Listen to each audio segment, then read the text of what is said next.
obliged to flee away.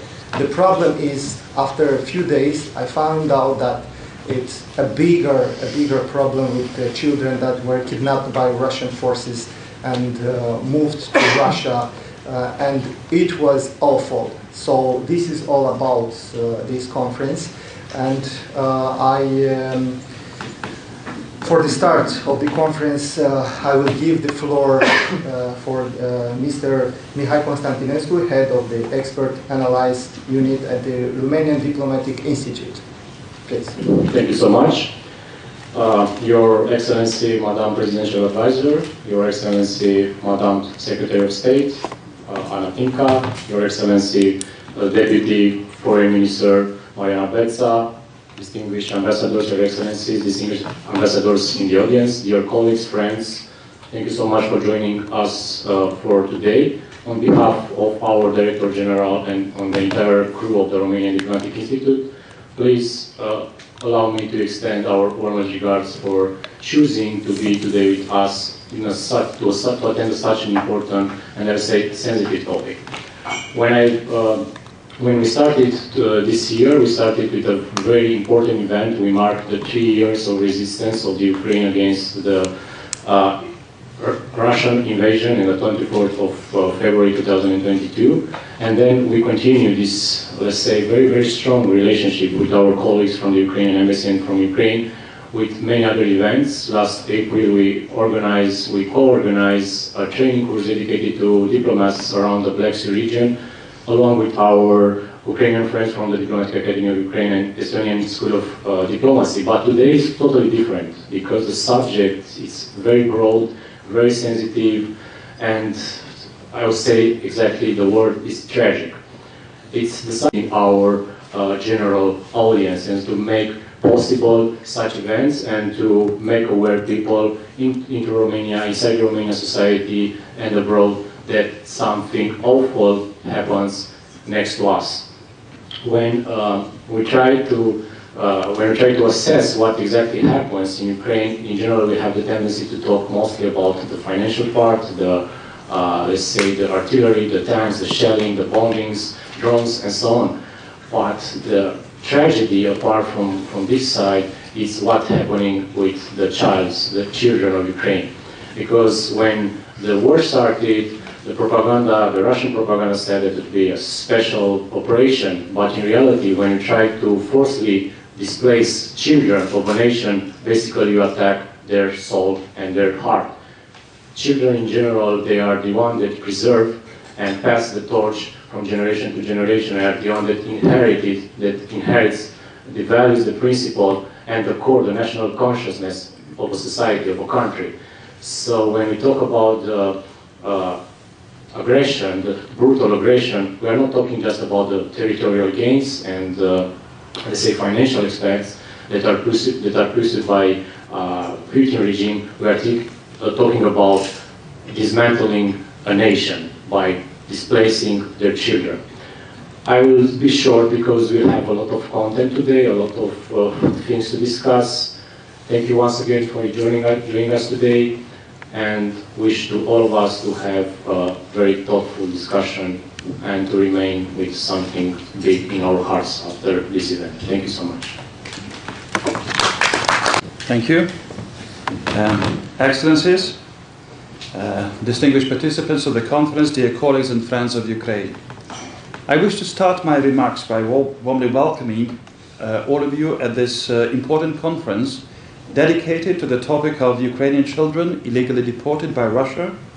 The conference, which takes place just a few days before the International Children's Day. I thank organizers of today's event, Romanian Diplomatic Institute as our host, and the Embassy of Canada in Romania, which represents a country that, together with Ukraine, acts as a co-leader of the International Coalition for the Return of Ukrainian Children. Romania has been part of this coalition since its inception.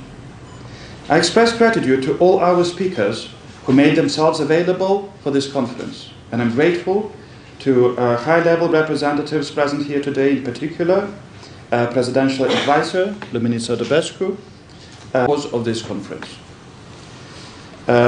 Dear friends, I spoke in this hall just a few months ago on the 24th of February at a conference marking 3 years of Russia's full-scale war of aggression against Ukraine. And as we meet today, this high-intensity, full-scale war continues. Instead of creating space for diplomatic solutions by immediate introduction of comprehensive and unconditional ceasefire, as proposed by the United States, supported by Ukraine and Europe, Kremlin opts for further escalation. Just this past weekend, Ukraine was subjected to one of the most intensive aerial assaults since the beginning of the war. Russian forces launched a massive barrage of drones and missiles targeting multiple regions, including our capital, Kiev. Nearly 900 drones over 3 nights. Dozens of missiles, among them various types of ballistic and cruise missiles. Again, killed and wounded among civilians. At least 14 civilians' deaths, including 3 children from one family, and more than 60 persons injured. Again, sorrow and distress in numerous affected communities. These strikes are carried out to instill fear and suppress the will of the Ukrainian people to resist. These are continuous acts of terror against the Ukrainian civilian population. Whereas President Zelensky reaffirms Ukraine's commitment to a just and lasting peace, Russia's actions demonstrate the opposite objectives. As before, Russia remains the only obstacle to ending the war, which it started of its own choice. This war affects Ukrainian children and youth in many different ways. Deprivation of normal conditions for happy childhood, loss of housing and resettlement within the country or to other states, disruption of educational process, distress, mental traumas, and many others. Over 2,500 Ukrainian children were killed and wounded in this war as Russia strikes indiscriminately at civilian residential areas, and genocidal policy strikes at the core of our shared values and of humanity, as it involves the abduction of children from their families, erasure of their Ukrainian identity, forced assimilation into Russian society. It is the documented body of evidence of this grave crime that compelled the International Criminal Court to issue international arrest warrants for Vladimir Putin and his associate. Dear friends, during today's event we will view just a few of the many video testimonies from Ukrainian children who bravely tell their stories to the world. Your presence here today sends a powerful message that the world sees these crimes, that we stand united in condemning them, and that we are ready to be vocal and active in defending and seeking return of the Ukrainian children back to their homeland. Our today's conference should also be seen as a call for action, raising public awareness, enhancing documentation and search efforts, improving international coordination to secure a safe return home of every Ukrainian child. I want to conclude by thanking all of you for standing firm with Ukraine. I want to thank you for your unwavering support. Slava Ukraini!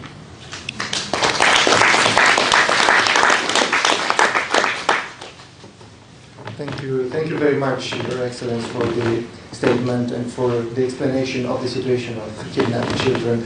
And now I will give the floor for His Excellency, Mr. Gavin Rob-Bushan, Ambassador of Canada to Romania. Thank you. Excellencies, chers amis de l'Ukraine, dragi prietani.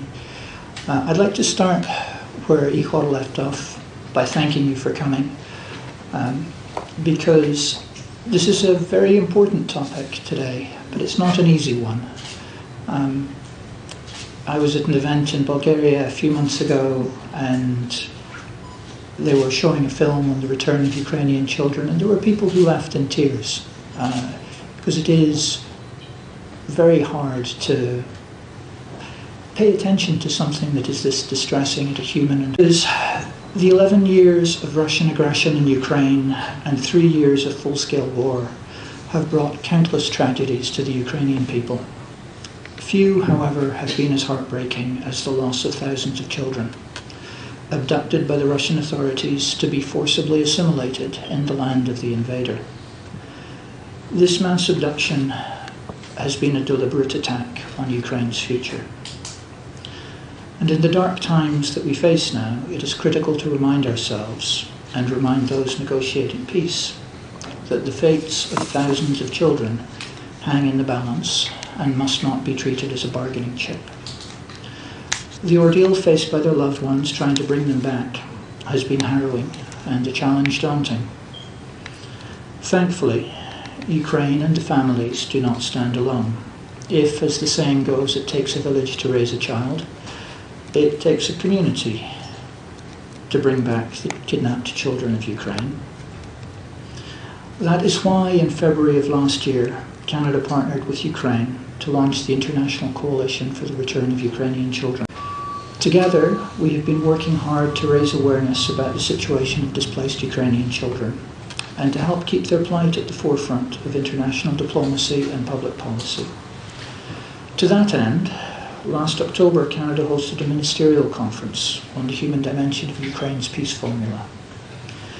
At the meeting, participants adopted the Montreal Pledge, a commitment to facilitate the return and reintegration of prisoners of war, unlawfully detained civilians, and, critically from our perspective today, unlawfully deported or forcibly transferred children. Those were not empty words. With the help of coalition member states and other key international partners, several hundred of the thousands of abducted children have been brought back home. However, thousands more remain separated from their culture, from their loved ones, and from their homes. That Russia has committed this crime, and make no doubt it is a crime and punishable, is just one more proof of the Putin regime's moral bankruptcy. Innocent children should never be used as pawns in war. In the context of peace negotiations, this principle is more important than ever. I say this because ensuring Russia returns Ukrainian children to their homes, loved ones, and caregivers is vital to any durable peace. We therefore need not just to keep up, but to redouble our efforts to bring Ukrainian children back home. Seeing all of you here today, united in support of this cause, gives me hope that we will get there in the end. So I will say it one last time, no child should be a pawn in war. Together we can, and we will, bring them home. Slava Ukraina.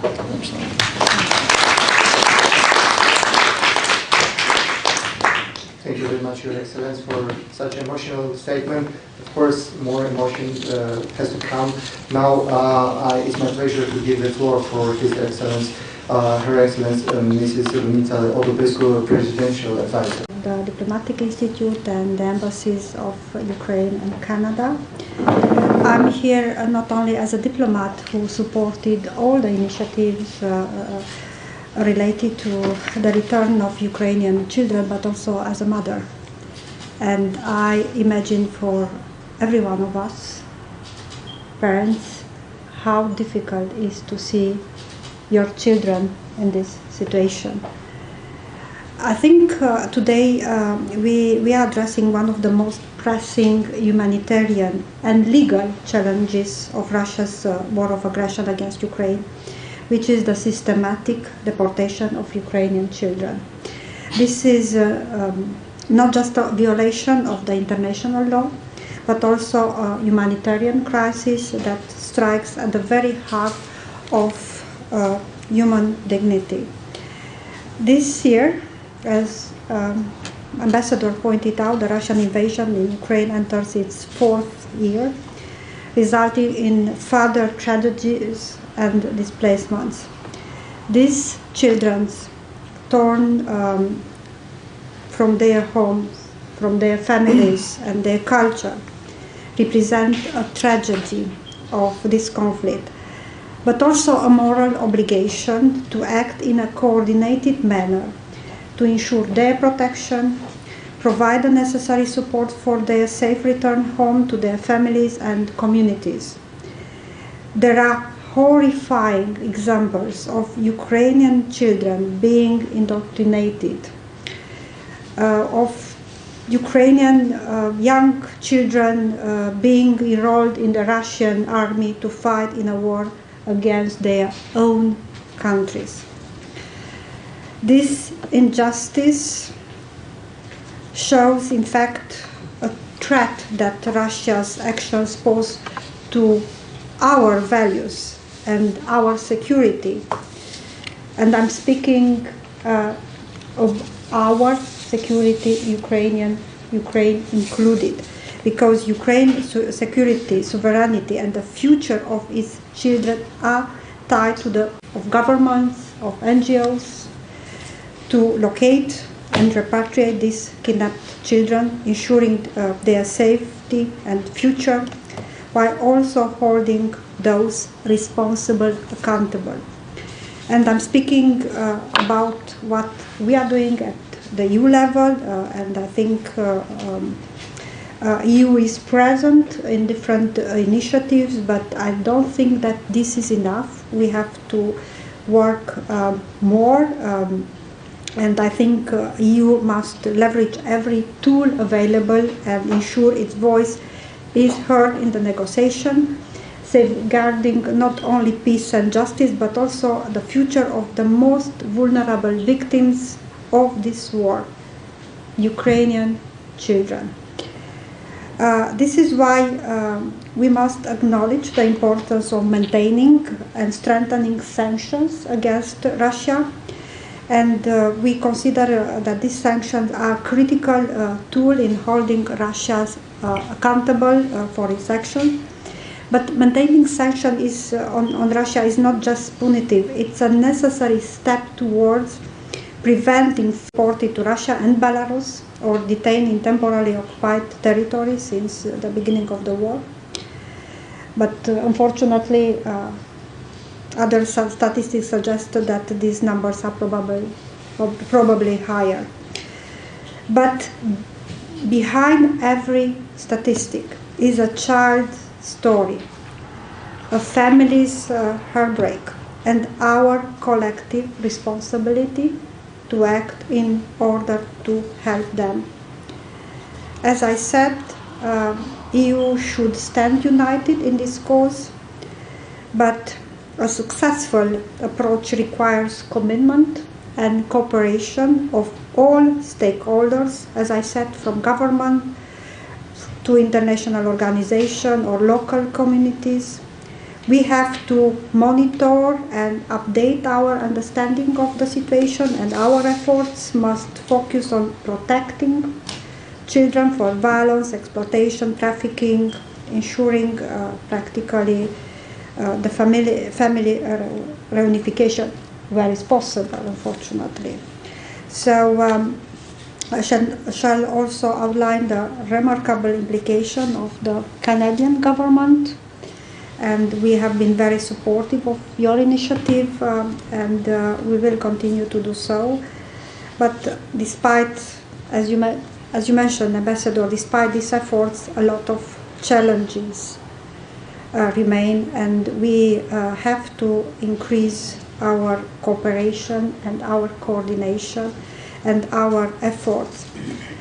Why so important to bring this subject to the attention of Romania's public opinion? This is maybe less visible face of the war, but this is the war about, and we have to be aware, and we have to increase this awareness, and we have to be very supportive, because this is about our strong support for Ukraine. We are here to support you, we stand by you, and I think, as I said, we have to work together to return these children to their families, to their communities, but we have to stay together, and we have to continue our work. It's not easy, but we will not give up. Thank you very much.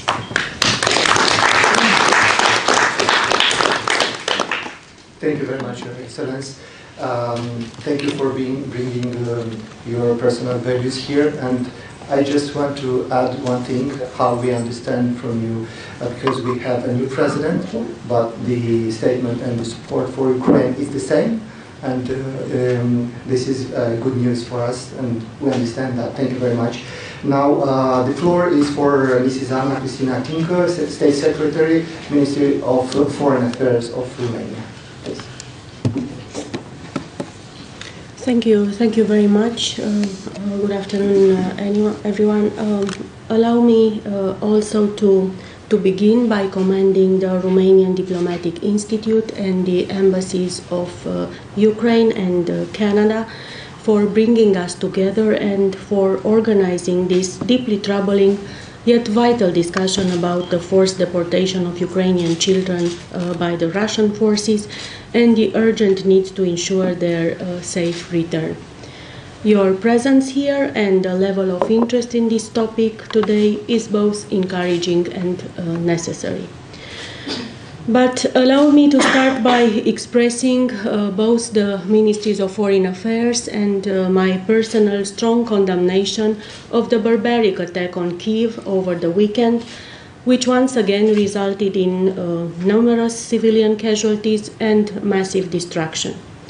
This deliberate targeting of civilians and of civilian infrastructure by the Russian Federation exposes yet again the true nature of Russia's war of aggression. And it has made evident once more that Russia is not willing, and maybe not even stands in full support of the efforts undertaken by the international coalition of the countries for the return of Ukrainian children. This framework established under a key component of the peace formula of President Zelensky reflects, I think, the shared determination of the international community to reunite these children with their families. Their return alone is, of course, not enough. We must ensure proper reintegration and hold those responsible to account. As mentioned by Minister Rodobescu, we are also particularly alarmed by the Russian Federation's deliberate efforts to indoctrinate and erase the identities of these deported children. This systematic attempt to sever their ties to their homeland is yet another glaring proof that Russia's current regime will stop at nothing in its bid to dismantle the Ukrainian nation and its national identity. The unlawful deportation and transfer of Ukrainian children is an unspeakable crime, and so much so that remains to be done. And one crucial avenue is the imposition of additional restrictive measures. Romania has long supported and continues to advocate in favor of the expansion of EU sanctions targeting the individuals and institutions responsible for these atrocities. The return of the Ukrainian children is not only a political or legal issue, it is a moral imperative. In a rare moment of unity, the world has recognized this undeniable reality. The international coalition that has been mentioned here, I think, is a testament to our shared commitment. We have other examples in the world. Recently, a group of American senators, bipartisan, introduced a resolution calling for the safe return of all kidnapped Ukrainian children and affirming that no peace agreement should be finalized until this fundamental demand is met. We need, of course, more initiatives like this. For those who may still fail to grasp the true horror of this crime, I urge everyone to visit the Children of War platform, created and regularly updated by the Ukrainian authorities. The deeply tragic stories compiled there make one thing chillingly clear. The war crimes and crimes against humanity committed by the Russian Federation cannot and must not remain unpunished. To conclude, I would say that in this time of aggressive propaganda and disinformation that risks sometimes to cloud our judgment, we need moral clarity and we must remain morally resolute. The kidnapping of children is not merely an act of war, it is a war crime and a crime against humanity. Russia's systematic deportation of Ukrainian children is a cruel attempt to erase identities, to sever families and crush futures. It serves as a stark reminder of Moscow's total disregard for human life. Justice demands that every child be returned home and every perpetrator held accountable. These, I think, are non-negotiable. And also we understand that Romania is supporting the return of Ukrainian children home. And now we will have intervention from the Ukraine, Mrs. Mariana Betza, Deputy Foreign Minister, Minister of Foreign Affairs of Ukraine. It will have for us a message. You're online, please. Yes. Yes, good afternoon, dear ladies and gentlemen, distinguished colleagues, your excellencies. It's a great honor for me to address this distinguished audience and this conference. And I'm very grateful to the Romanian Diplomatic Institute, to the embassies of Ukraine and Canada for organizing this important event. And of course, to all Romanian colleagues and friends, to Romania as a country, and to all Romanian people who supported Ukraine at this very difficult juncture when Ukraine for 11 years has been fighting against Russian genocidal war. The return of deported children and the return of all our abducted, kidnapped and deported children is a top priority for Ukraine.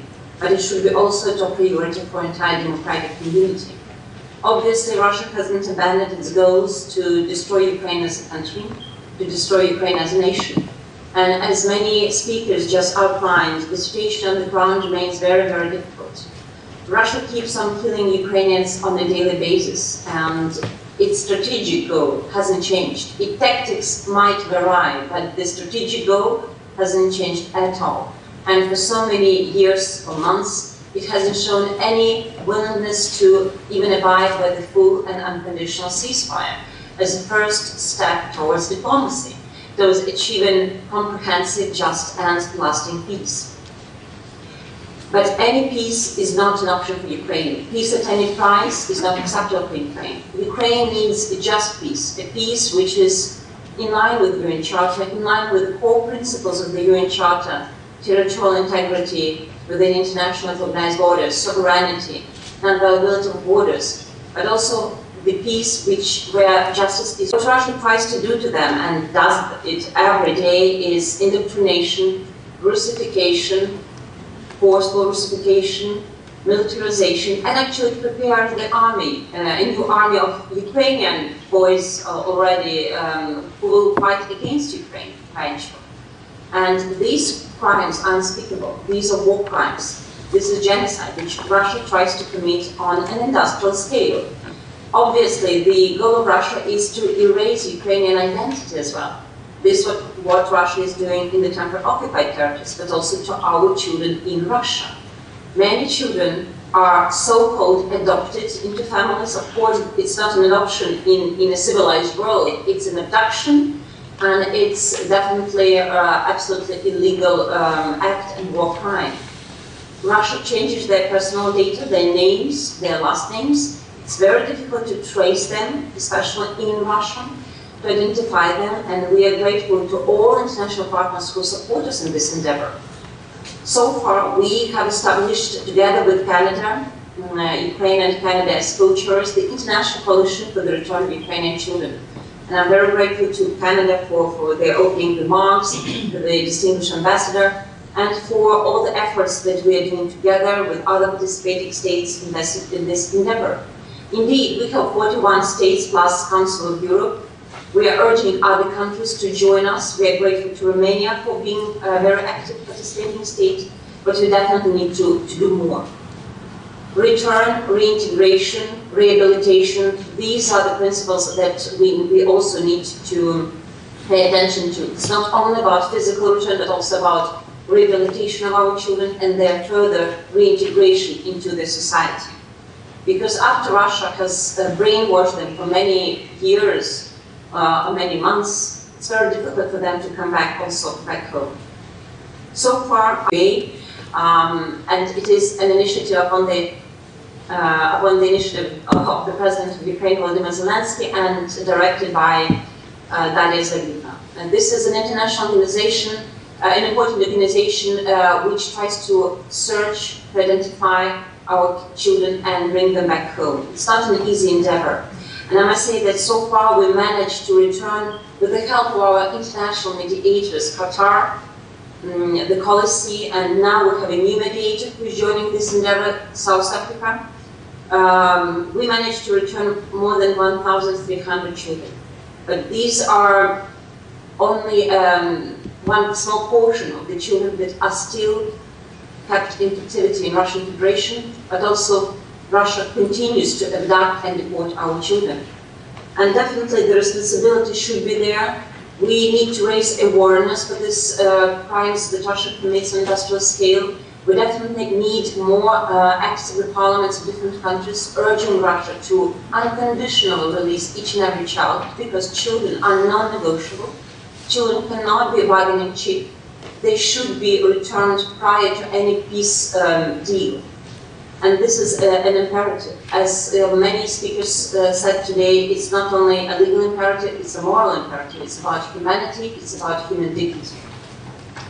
Definitely, we need to bring all these war criminals to justice, and we have a number of proceedings in the International Criminal Court. There is arrest warrant for Vladimir Putin by ICC and Maria Lvova-Belova. But are they working? Do they work? We've seen the visit of Vladimir Putin to Mongolia, and the arrest warrant was not implemented. This undermines also the entire system of international law. We need to do more to safeguard the efficiency of these warrants as well. Definitely we need the establishment of the Special Tribunal for the Crime of Aggression, and it will be established together with all our partners and friends, European allies, under the chapeau of the Council of Europe. Every crime, every war criminal should be brought to justice, and justice should be restored. Without this, there will not be complete skies for Ukrainian people. To protect our civilians and kids. Indeed, over the weekend there was a terrible attack on Kiev, a very massive attack on Ukraine in general.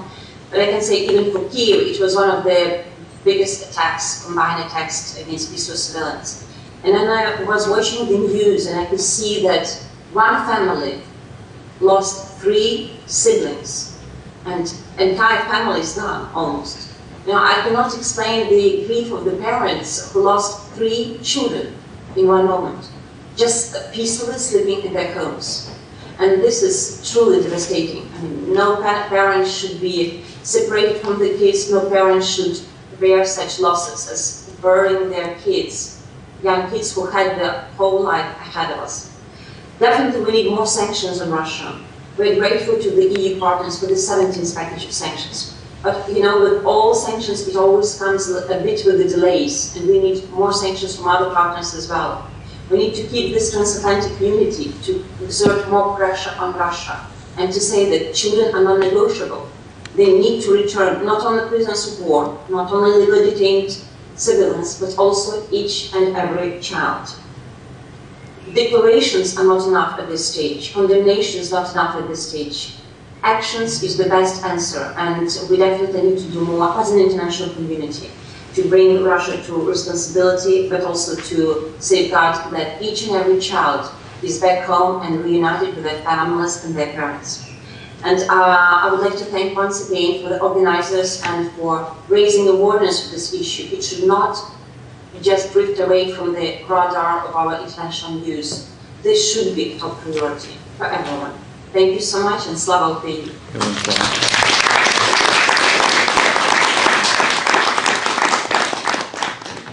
Deputy Foreign Minister, thank you very much for the statement, and I'm very sorry for the loss of every children and every loss in Ukraine. Of course, it's a big tragedy. I have no words to describe how awful is the death of a kid, children in Ukraine. Now we will have a video recorded message.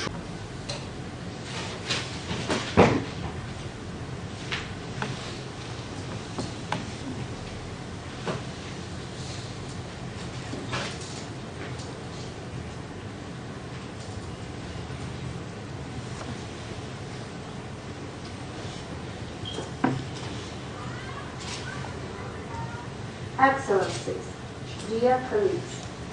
Russia kills and maims Ukrainian children every day, destroys hospitals and schools, depriving children of their right to health care and education, deports them to their own territories or forcibly transfers them to the temporarily occupied territories, and often prevents them from entering the territories under Ukrainian control.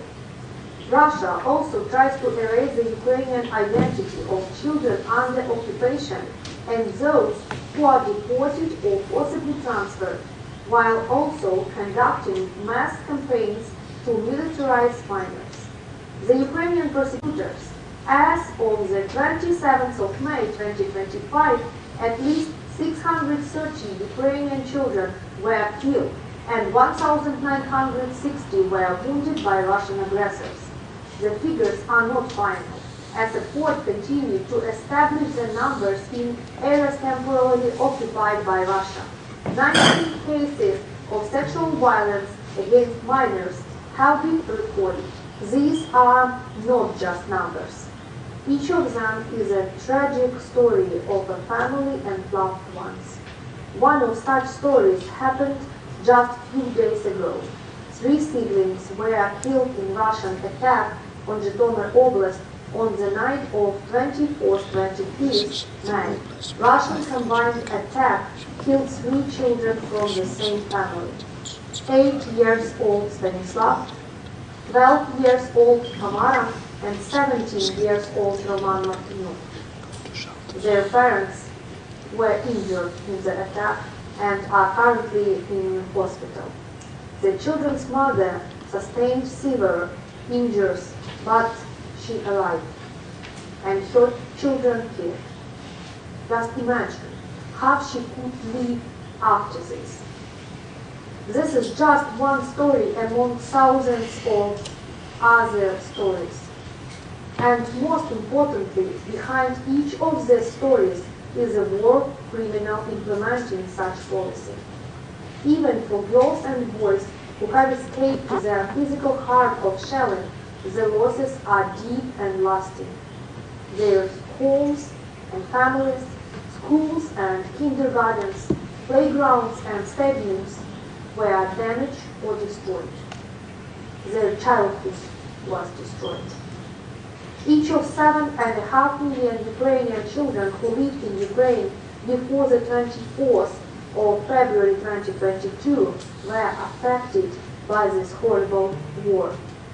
Millions of Ukrainian children continue to face horrible disruptions to their education.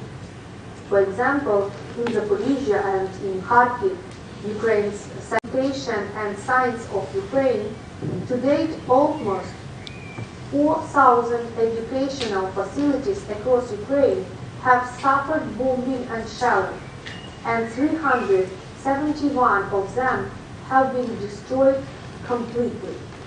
These actions of Russia, the same as the crime of abduction of Ukrainian children, violate international human rights law and international humanitarian law, in particular the UN Convention on the Rights of the Child and the 4th Geneva Convention. Numerous credible sources, including the International Criminal Court, the International Commission of Inquiry on Ukraine, OSCE, academic institutions, trusted media organizations, and independent non-governmental organizations, have all called attention to Russians' unlawful forced deportation of children from within Ukraine. Children are being kidnapped from the territory of Ukraine in various situations. The 1,324 stories that the children told after their return allow us not just to clearly define the scenarios of the abduction of Ukrainian children by the Russians, but to know exactly in what secure and healthy conditions they were at the territory of Russian Federation, at the occupied territories, or in Crimea. At the portal Children of War, you could find the videos with the testimonies of the returned children. I propose you to look at them and to hear directly from the children about their life in so-called recreation camps. The re-education and indoctrination of our children, which are carried out in the camps and at the occupied territory. Moreover, Russia is also blocking efforts to bring back kidnapped Ukrainian children by creating additional rules and making the verification process complicated. Thousands of children, including orphans, those without parental care, and those separated from their families, are still in Russia. They face brainwashing, forced Russian citizenship, adoption by Russian families, and even name changes. Many other children remain in occupied Ukrainian areas, where they are forced to go through re-education programs meant to destroy their Ukrainian identity and turn them into soldiers for the Russian military. These actions by Russia clearly break international law, including the UN Convention on the Rights of the Child and the Fourth Geneva Convention, which strictly forbid changing the personal status of children during conflict and occupation. A tragic example is 18-year-old Alexander Yakushchenko, who was illegally taken to Russia from the Kherson region and later committed a suicide. Alexander lived in an orphanage near Kherson. The head of the orphanage collaborated with the Russian occupation forces. She left for Russia with the children in her care.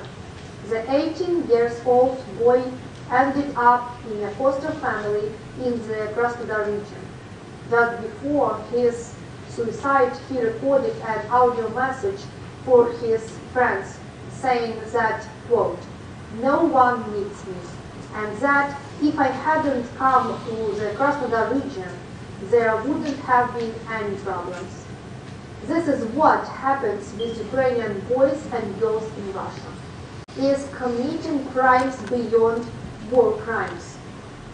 These are crimes against humanity, with sign of genocide.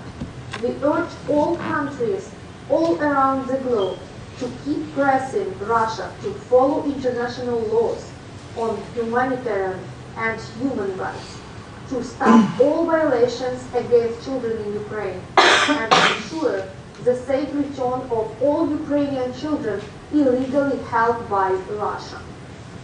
From the very beginning, Ukraine spoke loudly about the fact that the actions of the Russians were well planned and aimed at destroying the future of Ukraine as a nation. The Russians did not plan and do not plan to return our children, as evidenced by the simplified procedure for granting Russian citizenship to children, the simplified procedure for their adoption. Therefore, there is an urgent need to respond jointly and effectively to this terrible situation. Let's do utmost to protect the children of Ukraine together today, as tomorrow it could be any child in any country around the globe. Thank you.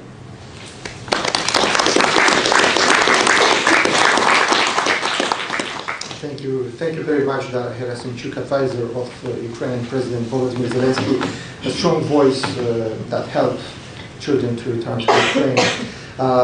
Now we have just a few times for 2 or 3 questions. If you have some for the Romanian, Ukrainian or Canadian part of this event, we have just a few times. If I have seen some hands, no? Well, yes, here. Please, thank you. Thank you. Thank you. I'm Hilde Svartalunde, the Norwegian ambassador to Romania.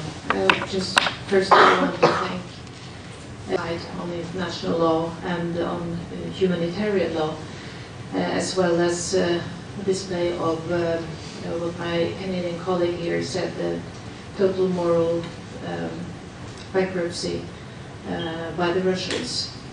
And I think that all of us here feel a sense of urgency in trying to do something, in addition to donating money for humanitarian aid for civilians and for the kidnapped children. Humanitarian efforts, as well as economic and military aid, is at the heart of Norwegian support for Ukraine. I think we so far have donated 8 billion Norwegian kroners for humanitarian aid, out of which a large part is also for the work being done to help the trace and return of Ukrainian children. And we are also happy to co-host the ministerial conference, of course, in Montreal. I have a small example, recent example from Norway. The Norwegian Confederation of Trade Unions actually donated a convoy of buses to trace and transport Ukrainian children. I don't know how efficient it is, and it's been said that there's not a lot of concrete information, but if there is anything in addition we can do, I'll be happy to bring it back to Oslo. Thank you. Thank you very much. If there is somebody who wants to say something about that, Your Excellency. Yeah. Please, yeah. Thank you, Excellency, dear Hilde. We recognise the important role that Norway played already by co-hosting the Montreal event. We're very appreciative of everything that Norway has done on this file.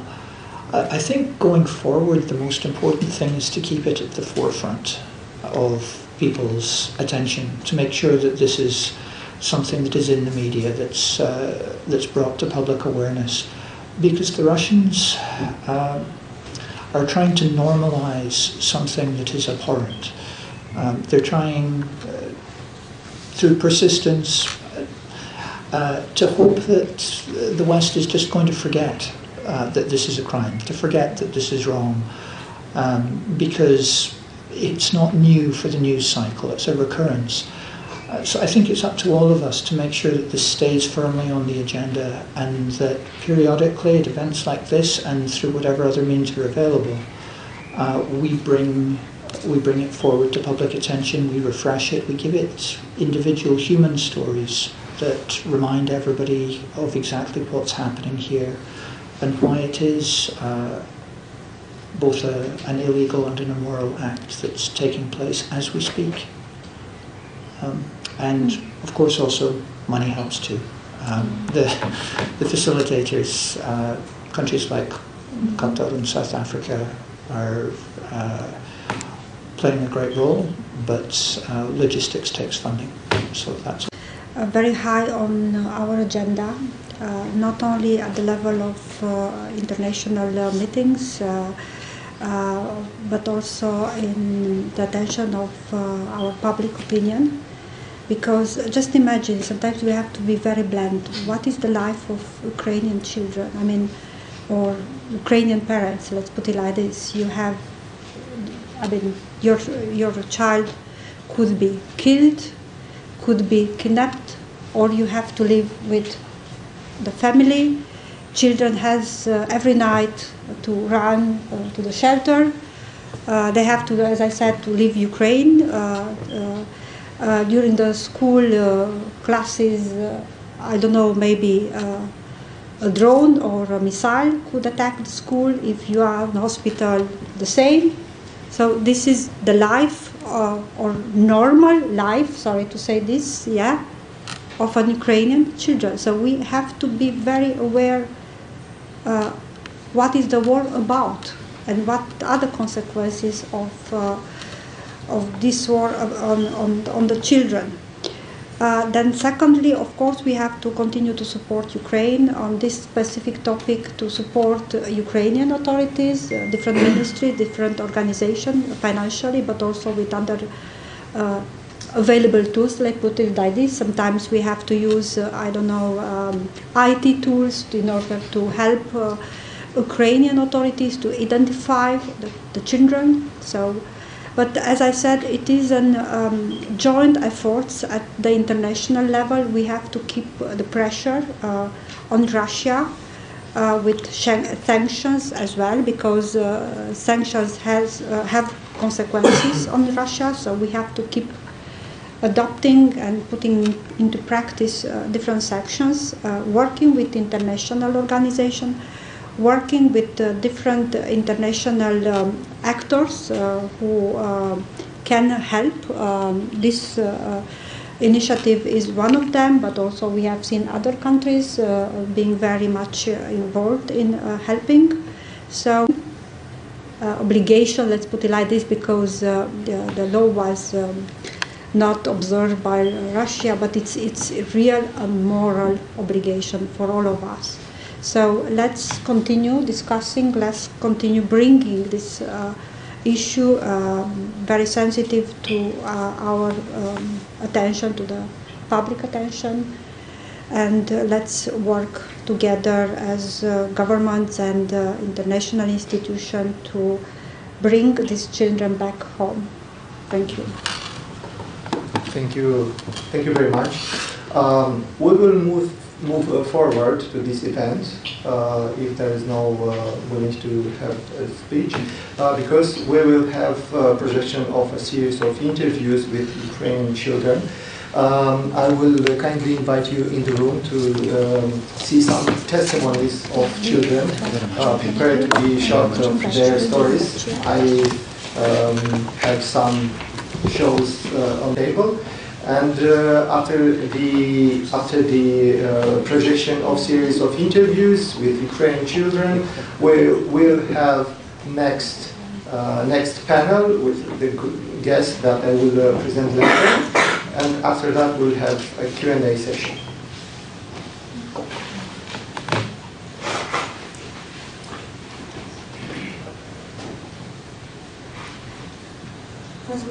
My name is Ilya.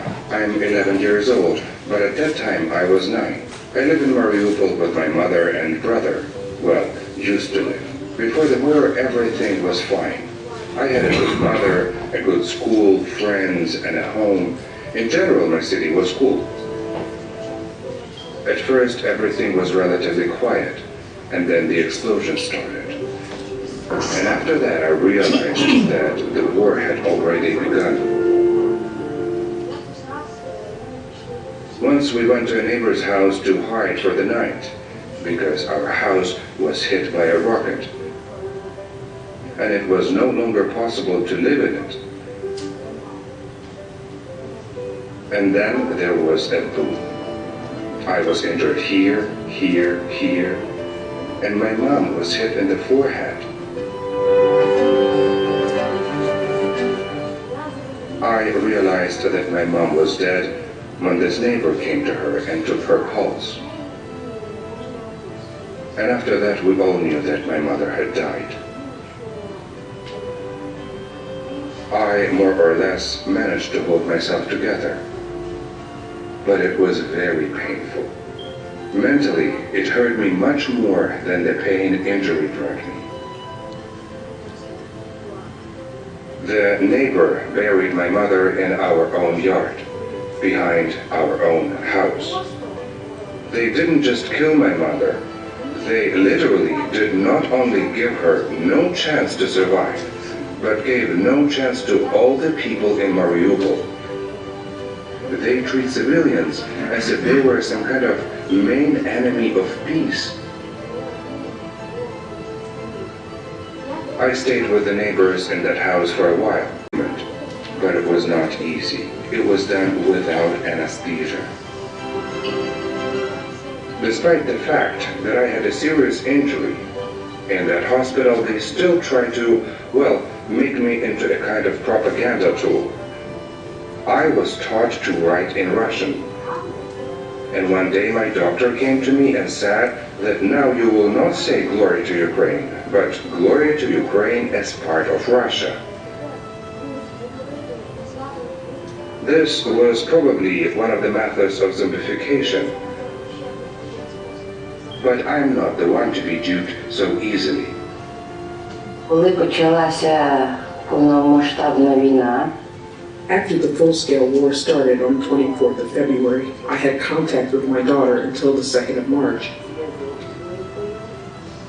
And when contact was lost and there was no electricity,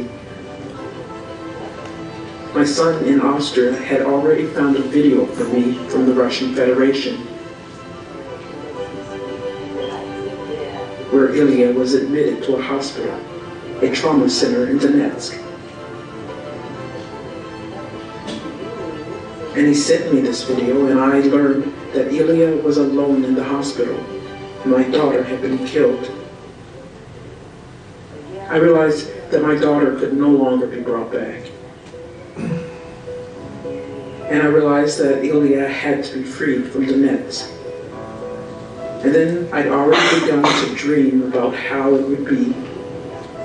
I began to knock on different doors, and thank God they helped me to do it. On the 22nd of April, we returned to Akhmedov Hospital in Ukraine. He couldn't walk. There, our doctors took 4 fragments out of him. 11 more remain. He was in such a condition. You should understand, he had a school, he had a home, he had a mother, and he lost all of that, his entire childhood. Through with his mother in Mariupol.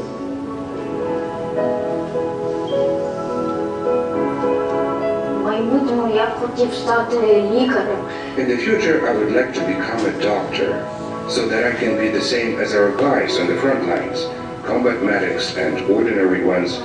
They are all real heroes. They're like soldiers, although their work is a little different, but they are all heroes.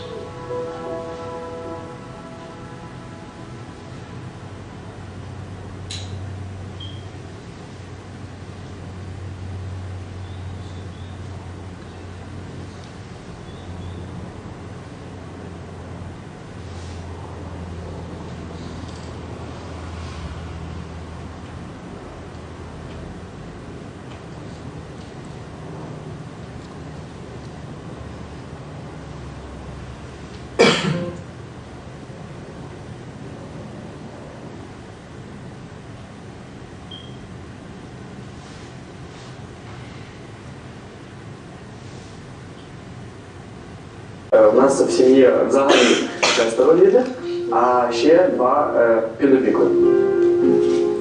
На момент повномасштабного вторгнення я ходив у Херсонський морський фаховий коледж. Після закінчення мав стати будівельником суду. О 9 ранку мене будить мама зі словами «Прокидайся, війна». Були чутні прильоти. Після чого ми почали збирати речі, нас забрав дідусь, і ми поїхали до бабусі у село. Пройшло майже місяць, і я з дідусем поїхав до Херсону. Херсон був під окупацією. Зранку я прокинувся від того, що до нас у двері хтось почав гучно тарабанити. І там були 3 невідомих мені чоловіків. Вони були у військовій російській формі. У одного з 3 чоловіків була зброя. Я відчинив двері, після чого цих невідомих 3 чоловіки зайшли до мене у квартиру та почали казати, що я повинен зібрати речі і проїхати з ними по невідомому мені напрямку. Я був у шоці. Ми приїхали до Лічпорта, там були мої одногрупники. Вони розповіли, що нас евакуюють до Криму. Нас посадили у пароходи та перевезли на лівий берег Херсону. Нас загрузили у 17 автобусів. Ми заїхали на кордон з Кримом. До нас зайшла начальник кадрів, розповіла, що нам треба буде отримати папірець, бумагу, яка свідчить, що ми заїжджаємо до Криму. Я взяв цей папірець, подивився в дату, а там дата в'їзду є, а дати виїзду нема. Я вперше задумався, що я не повернуся більше додому ніколи. Нас привезли у оздоровчий табір Тюшка. Прийшов замначальник безпечності цього табору Астахов і почав розповідати нам правила, що можна, що не можна. Ми повинні були кожен ранок співати, зняв російський прапор та повішав туди свої труси. Після чого підняв і пішов у туалет та викинув в смітник російський прапор. Начальник безпечності почав шукати, хто це зробив.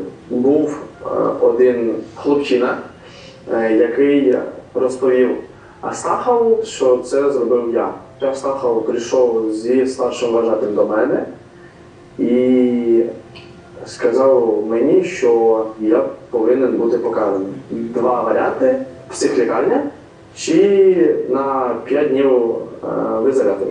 Я зібрав речі і сказав йому, що я піду краще в ізолятор. Через декілька тижнів я поїхав з дружби до іншого табора в Лучисте. Ми в Лучистому почали запитувати, коли ми повернемося додому. Нам сказали, коли Росія окупує знову Херсон, нас повернуть. Я брав телефон у друзів та телефонував мамі, але мама не брала слухавку. Одного дня увечері до мене підбіг хлопчина і сказав мені, що мені телефонує мама. Мама сказала, що вона буде шукати якісь способи, щоб мене звідти забрати. Нам почали казати, що нас перевезуть на навчання в Лазурне. Нас поселили в воєнно-морській військовій академії. В Лазурному я пробув 5,5 місяців. Мені мама розповіла, що вона буде їхати мене забирати. І вона мені потім написала, що вона вже в Криму. Маму затримали по підозрі, тому що вона ДРГ. Коли перший день маму забрали, до мене самі приїхали ці спецслужби. Вони запитували, чи хочу я повернутися в Україну, чи буду я їхати в Україну, і що в мене немає майбутнього в Україні. Пробула вона в них 3 дні, і вона мені сказала, що вона вільна.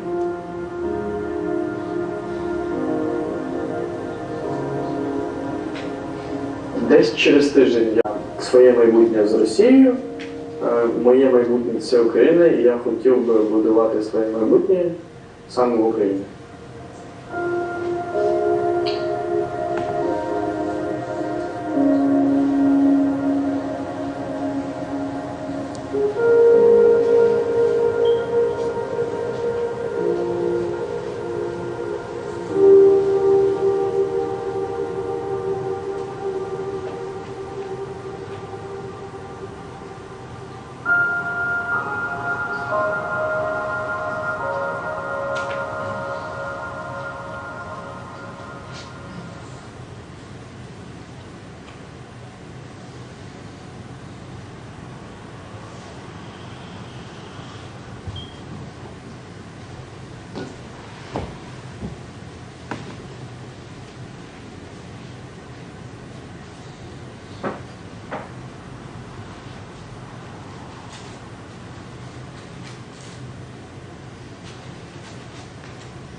До початку війни життя було спокійне, безтурботне. Я ходила в школу, жила з татком, гуляла з друзями.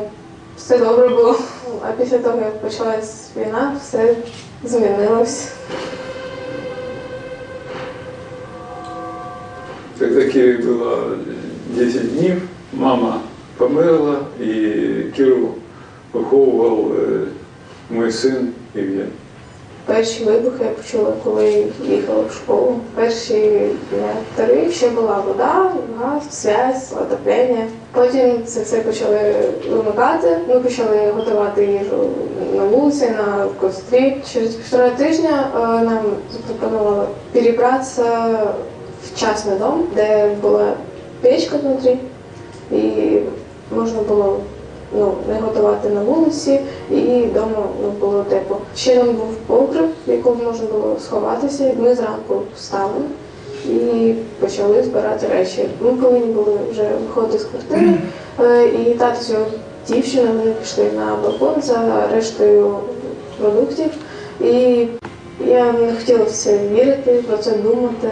Коли його дівчина вийшла з балкону, вона сказала, що нам треба збирати речі і біжати в той дом, в якому ми збирались. Ми прийняли рішення, що треба йти далі, вирішили піти до дідуся мого. Ми з самого ранку вийшли і йшли туди весь день. З нами ще були знайомі Ані, вони теж були з дітьми, пару разів зустрічали людей мертвих на дорозі. З нами ще йшла велика собака. Вона нам потім врятувала життя. Ми з маленькою дівчиною, її теж звали Кіра. Вона зачепила ногою розтяжку. Стався вибух, більша частина психоламки, вона попала на цю собаку. За рахунок цього ми залишилися живі. На вибух приїхали російські військові. Вони забрали цю маленьку дівчину Кіру з її мами і забрали мене і повезли в лікарню. Я там залишилась одна. Мені казали, що якщо мене ніхто не забере, то мене відправлять в Росію, в Шкасі, в дитячий будинок. Я була в такому шоці, що зі мною відбувалося, що десь пару тижнів не могла навіть згадати, що в мене є телефон. Я його знайшла та середину, так узнала дідуся. Коли я приїхав в лікарню міста Донецьк, Кіра була в дуже поганому емоціональному стані і зроблено немало усилий для того, чтобы Киру с этого состояния вывести. Росіяни забрали в мене моє дитинство, моє місто та мого тата.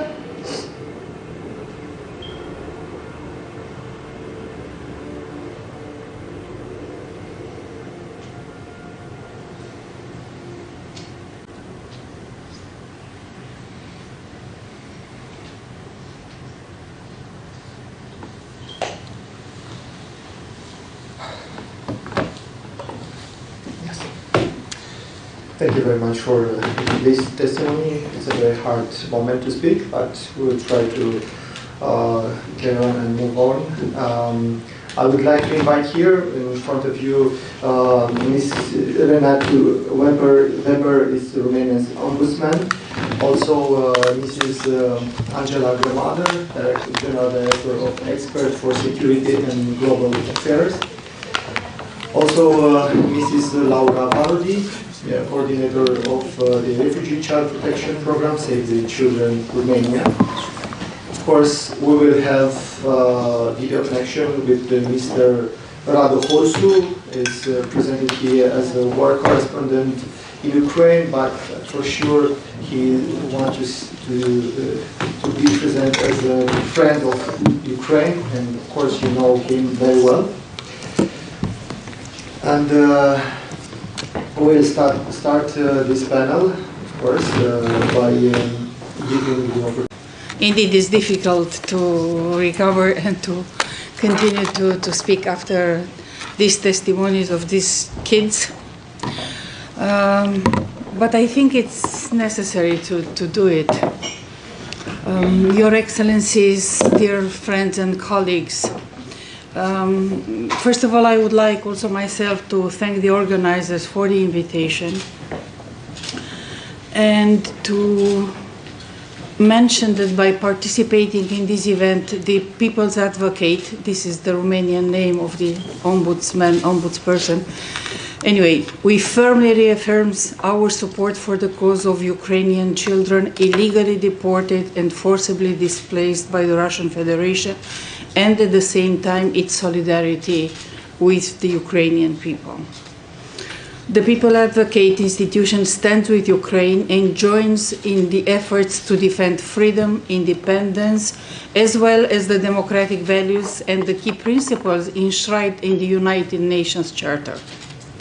On the eve of International Children's Day, it is absolutely necessary to bring to the attention of the general public the drama of the Ukrainian children who were caught in the clutches of an unjust war which robbed them of their family, home, childhood, and deprived them of the basic rights that every child should benefit from.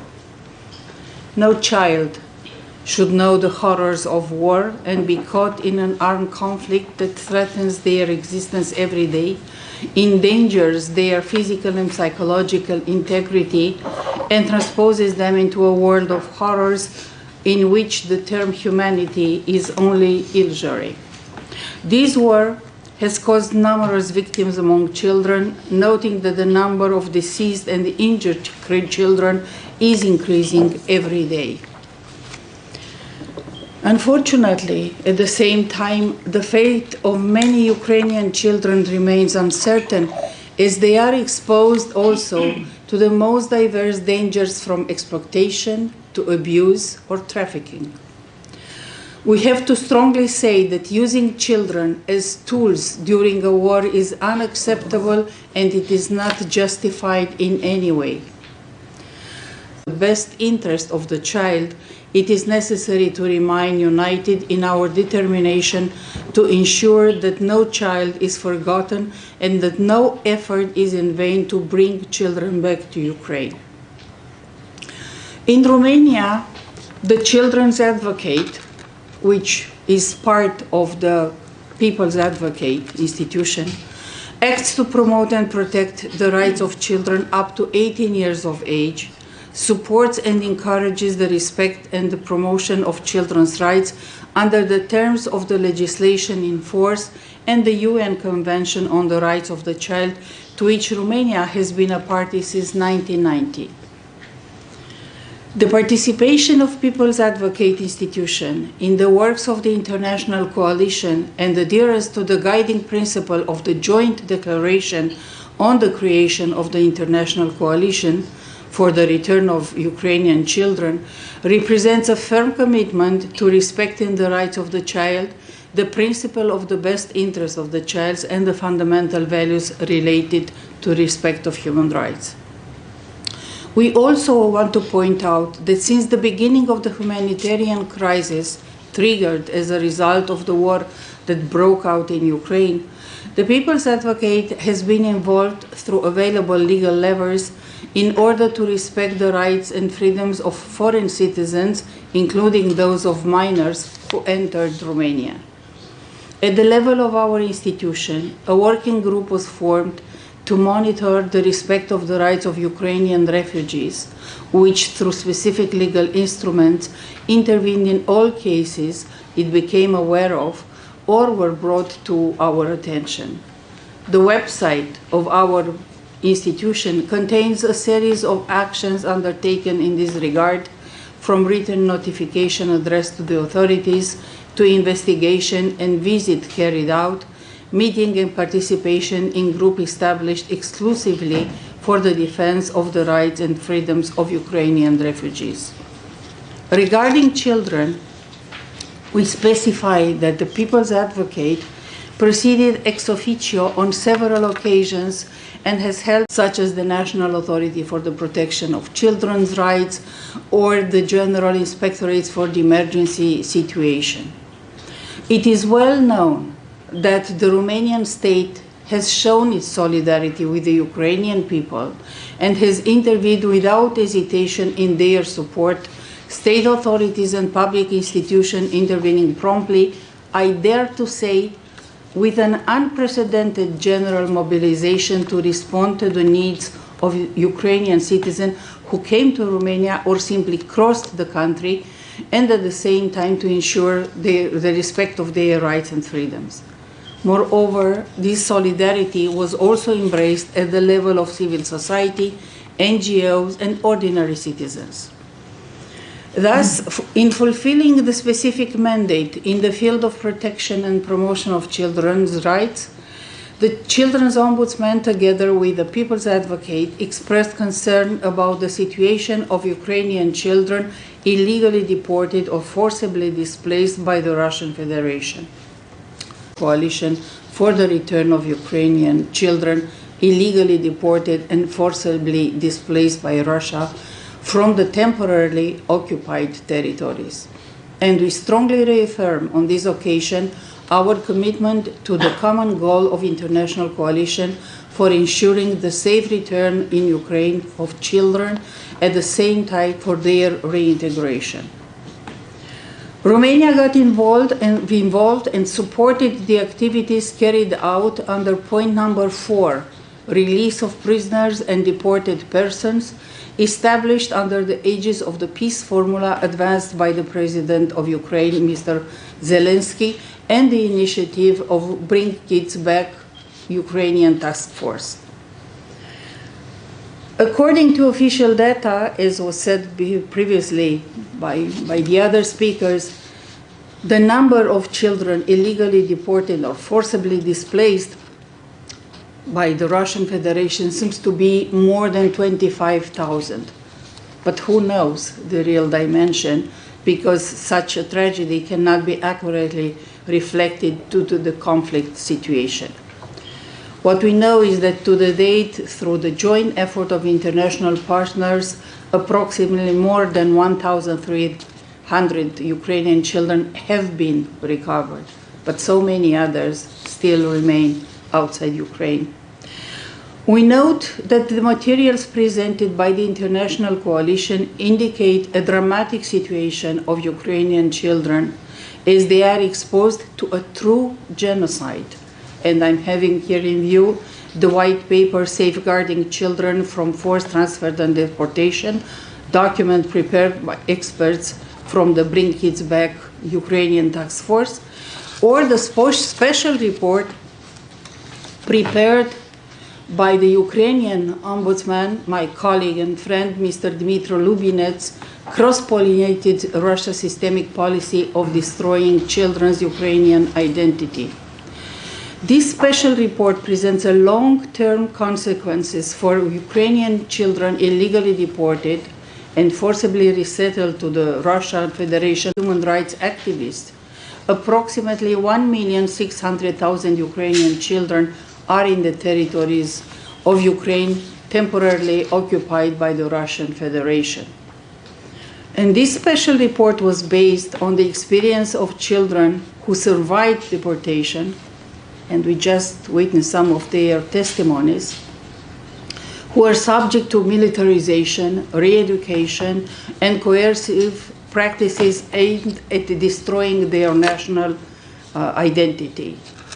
And let me quote some of the practices that we are aware of. The forced removal of children from the territories of Ukraine temporarily occupied by Russian Federation, carried out without respecting the standards of international humanitarian law regarding evacuation.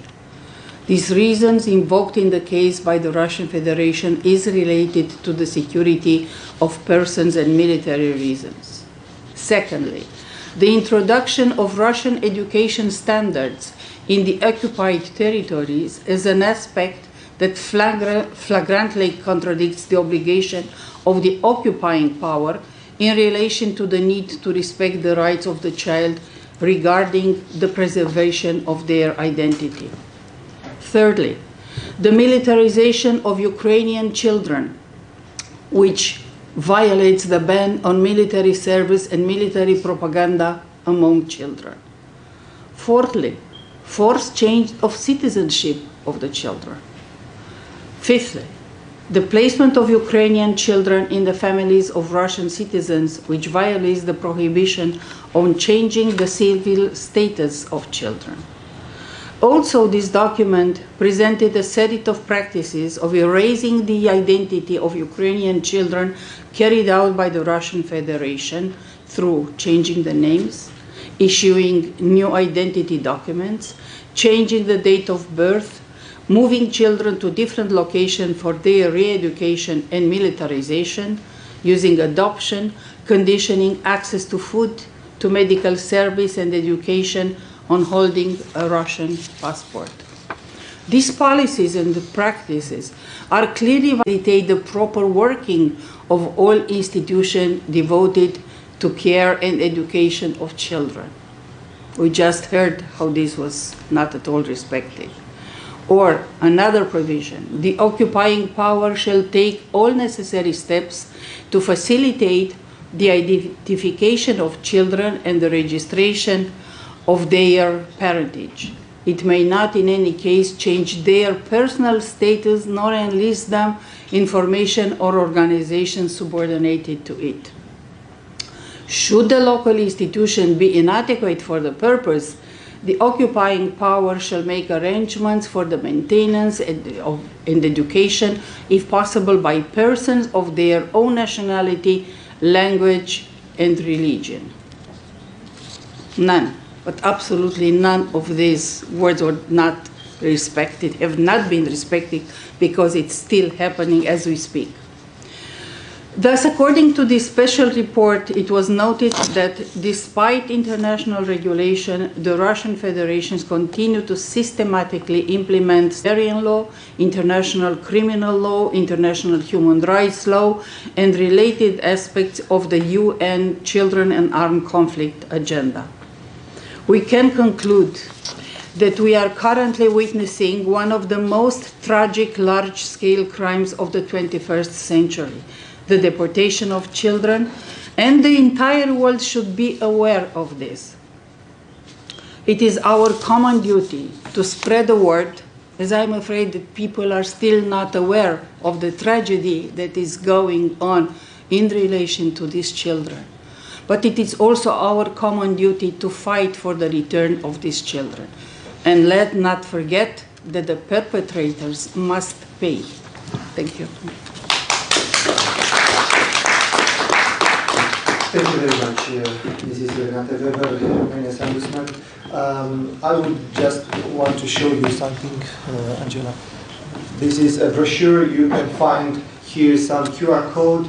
You could scan them, and of course you will find out some figures, some information about children have been abducted, and they are now in Russian Federation. And now Angela Gromada, General Director, Expert for Security and Global Affairs. Please. First of all, I would like to thank you for the invitation, and also for the opportunity to speak about some issues that have been in our attention, I mean expert attention, from the beginning of the full-scale invasion. It's important. Why? Because this topic is very hard to be explained to the public opinion here in Romania. As Mihai Constantinescu mentioned at the beginning of this event, evacuations are going on, and the children somehow are left on the second plan. Half a year ago, I spoke with a Romanian journalist and I asked him what are the main three topics that are interesting for Romanian audience, and he mentioned that U.S. presidential elections, Romanian presidential elections, and Ukrainian war, but not children, not all the sides of the war in Ukraine. I worked with a lot of experts from Ukraine and a lot of Ukrainian journalists here in Romania, and many of them were documenting what is happening with Ukrainian children in deportation. Some of them are working with refugees, and it's very difficult for them to collect evidence of war crimes related to Ukrainian children. And while talking with them, they spoke to me about these elements of war crimes that I would like to draw your attention. Some of them are already mentioned during this event, but I think it's worth to mention it again, because I think regarding the Ukrainian children, Russia has two very cynical objectives. And first of all, it's Russification of the Ukrainian population and deprivation of the children of belonging to the Ukrainian identity. And the second one, it's improvement of demographic indicators in Russia, which are decreasing. This is indeed a very cynical goal, but we have to pay attention to this. And it's made at the expense of occupying Ukrainian territories and forcing Ukrainian children to become Russian citizens. Children are a source of raw meat for the Russian authorities. What are Russian authorities doing illegally on the temporarily occupied territories? They abduct, they kidnap children, and they are deporting them to Russian territories. Even filtration camps were organized where children were taken from their parents in temporarily occupied areas. This was documented most often on the front line, not only by the Ukrainian authorities, but also by the international or among those countries that are supporting this initiative. Russian authorities give them up for their adoptions to Russian citizens, I mean the children, Ukrainian children. Obviously illegally, and denationalize them. These children have their personal data changed, and it becomes very difficult to find them later, for the international organizations to support even those national initiatives that have been created by Ukrainian authorities. Those who do not send their children to Russian schools are deprived of parental rights. Nobody is talking about this issue here in Romania, and public opinion knows only a few little things about this situation. But I worked with many journalists from Ukraine that have proofs and have evidence of this kind of actions. Children are deprived of their connection with relatives. The right to legal assistance and the right to education in their native language is also taken from them. They are subjected to extensive propaganda campaigns by being sent to special camps or through activities included in the school's curriculum. I think only a few of you knows that in the occupied territories all the curricula is changed, and they have special classes dedicated to Russian patriotic actions. Those who do not obey and do not participate are sanctioned. Some children were forced to join military patriotic training camps, including signing the Russian anthem and following the Russian school curriculum, violating international humanitarian law, and you had just saw the testimonies of the children. The so-called integration programs are organized in Russian social life, but in fact the children are deprived of their national belonging and any connection to their place of birth. Many children are used in public propaganda campaigns, even by Vladimir Putin during the concerts that he is organizing in Moscow each year in February. And by UN agencies on the front line, but not only. They collect all the evidence that they can. In March it was released such kind of report, and you can see there a lot of evidence in this regard. Military trainings are taking place in schools and youth groups, and in this way are violated the education and culture of the Ukrainian population. Children have been seriously affected by human rights violation, including summary execution, arbitrary detention, conflict-related sexual violence, torture, and ill treatments. These details are mentioned by the international reports of the international agencies. You know that Russia adopted a series of laws between 22 and 23 that allows Russian authorities to implement a broad of campaigns to assimilate Ukrainian children, including by depriving them of Ukrainian citizenship. Those who illegally adopt Ukrainian children have access to financial resources, so they receive subsidies. They are doing this not for, not as a humanitarian act to support a Ukrainian child, but to receive money for that. Many governmental institutions and agencies from Russia are involved in this kind of criminal war issues, and including at the highest level. And I mentioned only one person, but you know that many of them are included on the list of sanctions. And I think we forgot today to speak a little bit about what are the solutions. And in my opinion, as a civil society representative, the only thing I can do is that encourage you to speak with the journalists, to encourage refugees, those who are involved in this kind of activities. Thank you very much.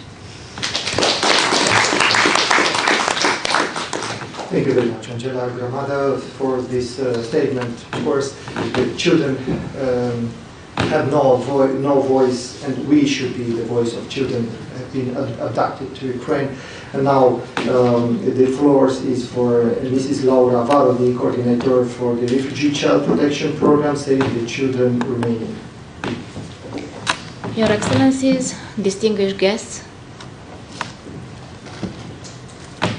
thank you for inviting us to this important event that brings into the spotlight the actual human cost of war. In the following moment, I will present the work that Save the Children Romania has done in order to support Ukrainian families, but also some insights regarding the mental health needs that we saw on the ground. But let me start first with a quote from Eglantine Jebb, the founder of Save the Children. She said, "Every war is a war against children." And having this in mind, in 1924, she was the one that set the foundation of what is now known as the United Nations Convention of the Children's Rights. It saddens us to see that after 100 years, we are still witnessing children's rights violation and children's rights torn apart. Since 2022, in 2022, Save the Children Romania, as well as many other NGOs, authorities, members of communities, volunteers, quickly mobilized all resources to support Ukrainian families that were crossing the borders. We set up safe spaces at border crossing points, in mobile camps, in accommodation centers, and in transit points, offering emotional care, protection, essential products, and of course the most needed practical guidance. But we knew from the beginning it was not going to be a short-term effort.